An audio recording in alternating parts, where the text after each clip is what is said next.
Hello mga kakambal! Samahan nyo kaming mag-ayos at maglinis ng bago naming bahay dito sa Pieksämäki, Finland. So, inuna muna naming linisin yung kwarto namin ni Kambal. Sinetap muna namin yung bed, which is kasama sa offer ng Silk Road. Kompleto yan mga kakambal, bed frame, mattress, linens, comforter, and then pillow.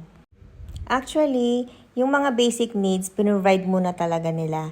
Like kitchen utensils, table and chairs, etc.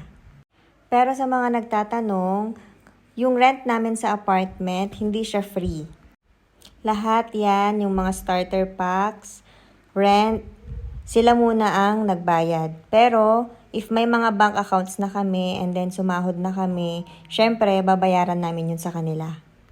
Sunod naming nilinisan yung kitchen. Dito sa apartment namin, meron ng kasamang ref and then meron ng stove. Tapos yung mga ibang kailangan, unti-untihin na lang nabilihin. Next naman, sa dining area and then sa sala.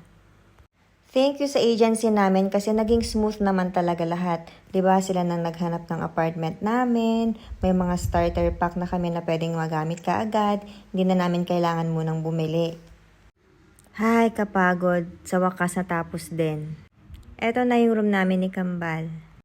Ito naman yung sala and dining area na syempre pag nakaipon na kailangan palitan ng mga gamit. Yan naman yung kitchen. Simple lang yung apartment namin pero okay na din kasi medyo mababa yung rent.